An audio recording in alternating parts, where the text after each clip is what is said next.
बड़ी आत्मबल था कि यह बेटी मेरा कोई रोशन करेगा, लेकिन दुर्भाग्य था मेरा ही दुर्भाग्य है। वह बेटी आज मेरा कहीं का नहीं रखा। साल भर जेल में सड़वाया। जब बेटी कहा कि यह इसको मैं देखना चाहता हूं कि आजीवन जेल में यह रहे, तो मेरा दिमाग नाच गया कि क्या हो रहा है।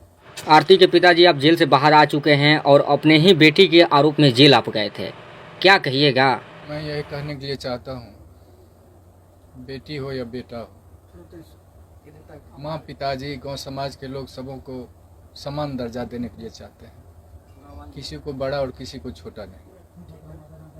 उसी के हैसियत से मैं भी बेटा और बेटी, 4 बेटी 3 बेटा था, 2 तो छोटा छोटा है।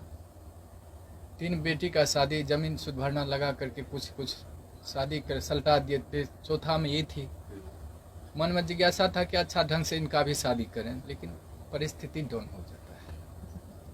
उस परिस्थिति लेकर के जिद भी कर दी कि मैं ग्रेजुएशन करूंगी तब पिताजी मेरा शादी कीजिएगा। भरोसा दिलाई, सहानुभूति हुआ। अच्छा शिक्षा की ओर झुकाव है तो थोड़ा और सहानुभूति दे करके क्रेडिट लोन ले, विद्यार्थी क्रेडिट लोन ले करके इनको ग्रेजुएशन करवा देते हैं। शिक्षा का विनाश नहीं होता है। मैं यही चलते उन पर सहानुभूति रखा और जहाँ जहाँ सोचे साइड बिजनेस थोड़ा लगा देते हैं, जीविका से जुड़ा दिए। गाँव समाज में 10 ठो समूह चलाएगी, उससे जो होगा आगे विकास, बुद्धि भी विकास उनका होगा। सेप्स ऑफ कंपनी से भी जोड़ा दिए थे। वहाँ जहाँ जहाँ अडरिया मीटिंग होता था, पूर्णिया मीटिंग होता था, गाड़ी ड्राइव कर करके इस अवस्था में उस बेटी को हमने पहुँचाता था। और बड़ी आत्मबल था कि यह बेटी मेरा कोई रोशन करेगा, लेकिन दुर्भाग्य था मेरा ही दुर्भाग्य है। वह बेटी आज मेरा कहीं का नहीं रखा। साल भर जेल में सड़वाया, कानून का शरण लिए,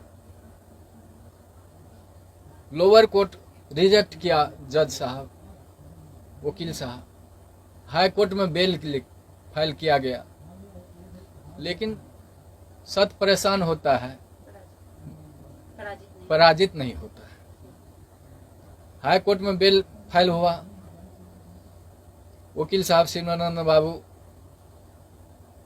वकील साहब अजय ठाकुर हाई कोर्ट से रिजेक्ट भी करवा करके किसी तरह से बेल का अनुसंधान जारी किए कि ऐसा जो भी परमात्मा का मौज हुआ, इन लोगों की सहानुभूति मिली।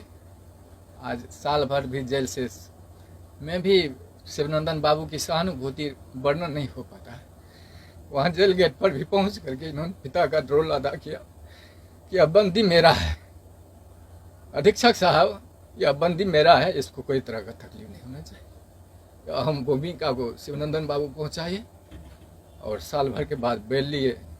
आज उन्हीं का कृपा है कि घर में मुझको नहीं रहा गया। जब बेटी कहा कि यह इसको मैं देखना चाहता हूं कि आजीवन जेल में यह रहे, तो मेरा दिमाग नाच गया कि क्या हो रहा है। फिर भी एक शिक्षाप्रद कहानियां थी।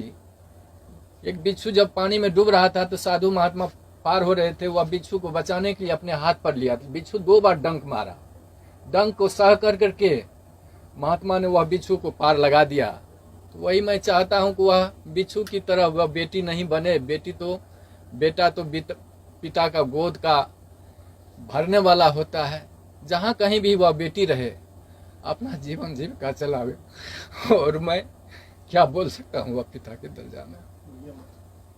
ऐसा नहीं है कि समाज के सारे लोग सिर्फ आपको ही आरोपी के नजर से देख रहे हैं। कहीं ना कहीं दूसरे वर्ग के लोग ऐसे भी हैं जो आपकी बेटी को भी आरोपी के तौर पे देख रहे हैं, क्योंकि गलती की शुरुआत कहीं ना कहीं आपकी बेटी से होती है, अगर शुरू से देखा जाए पूरा मामला का तो।